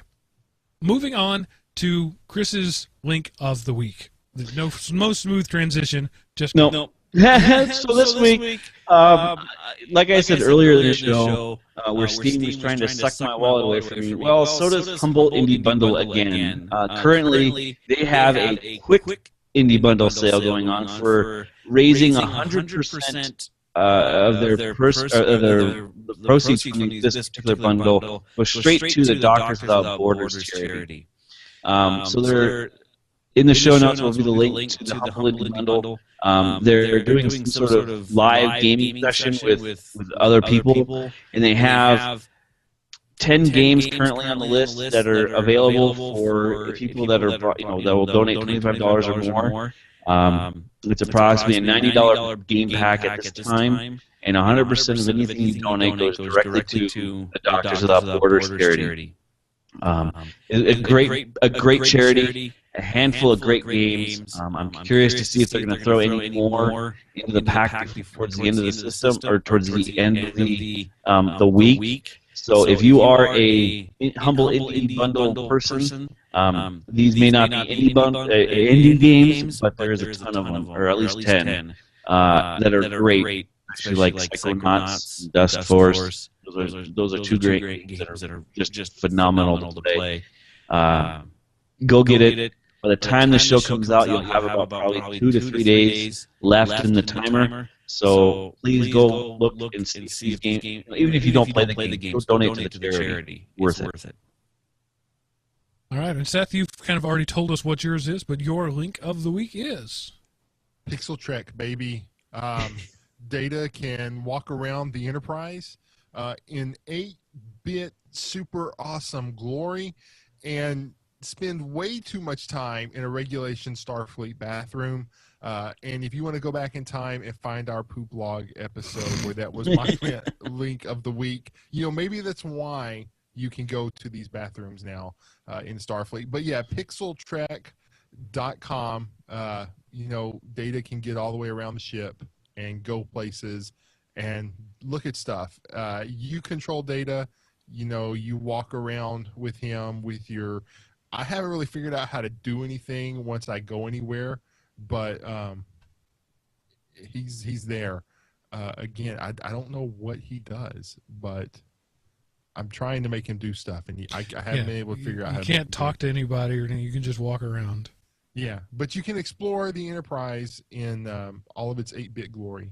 So pixeltrek.com. Hey, share it with 2 friends at work. That's all I got to say. Another thing you should share with 2 people at work, this show.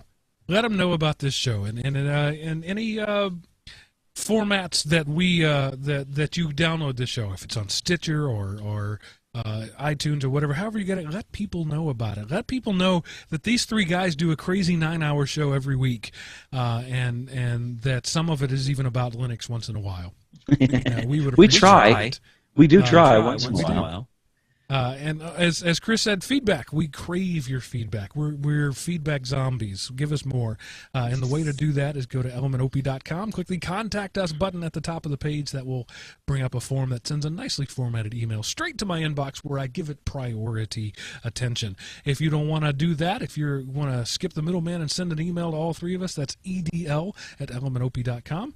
Or if you want to be on the show, we haven't had anybody for a while, do a voicemail. You could do that by calling 559-IAM-OPI and leave a message on our Google Voice as long as that service is still around, and we will play your comments on the air. We appreciate your comments, both good and bad, and as you've seen, I'm not ashamed to put stuff on the show that makes me look bad, because it is what it is. I'm all about honesty.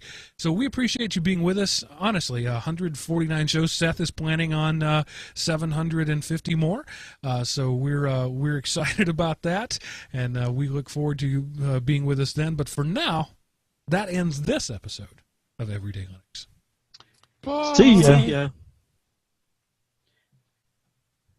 All right. Hey, we kept it under 2 hours. For the two guys watching live, whoever you are, thanks for hanging out with us. I see Archer 72 and Element 941. I'm going to say maybe you are the two watching. Somebody wanted to get us baked. All I have to do is walk outside to get baked. I do live in the South. Yeah. So today, the reason I'm still wearing my church clothes, if you've noticed, is we had a thing that we do. There's a charity that gives out free food to kids who need it, and our Sunday school class, we kind of rotate around. Our Sunday school class does it every year. So today, I made 300 peanut butter and jelly sandwiches. We had a little peanut butter and jelly assembly line going, and I have it all over me. You can't make that many sandwiches and stay clean. It's not possible. So I literally ran straight in here. I've been smelling peanut butter through the whole show, and I'm looking forward to going up and taking this peanut butter covered shirt off. But I don't know. I had a point to that. I don't remember what it was, but anyway, I made a lot of sandwiches. Awesome. I forgot what my point was. That's all right. Mark, I'm going to pick your brain for a minute again. What was the name of that book series? The put it in my Lost queue. Fleet series. Lost Fleet. By Awesome. Seth? Jack Campbell. Jack Campbell. That's the pen name the guy did who wrote it. And there's a follow-up series called The Lost Fleet Beyond the Frontier that continues their adventures. Well worth it. On a reading note, don't read them back to back, one right after the other. Give yourself a little break. He wants to make every book stand alone, which is important. So he gives a lot of backstory in every book, and as you get farther along, there's more backstory because each book has to stand alone. So yeah, there is some tedium there. But not everybody reads an entire book series in a weekend like you do, Seth. Well, that's the only one I did it on, and it's all Steve Gibson's fault. Yeah. I blame him for it. But no, as I'm reading the other books as they come out on paperback, they're like a year apart or so. So I enjoy the refreshers of what's gone on because obviously it's been a while since I've read them all. And also, if you're looking for books, I recommend the Ender's Game series. Yep, that's next on my list to start wish listing. Yeah, and the Honor Harrington. I haven't gotten that universe. Oh my God! Well, I mean, there's so many books in it that it's a lot of reading, and they're humongously large books too. So it takes me a couple of days to read one when I try to plow through them. And again, I read the whole Lost Fleet series in like 3 days. So there's a lot of writing in these books. All right, so there's your impromptu book review to live viewers. I'm going to go ahead and kill the stream now. Thanks for hanging out with us, and we'll see you next week. Bye.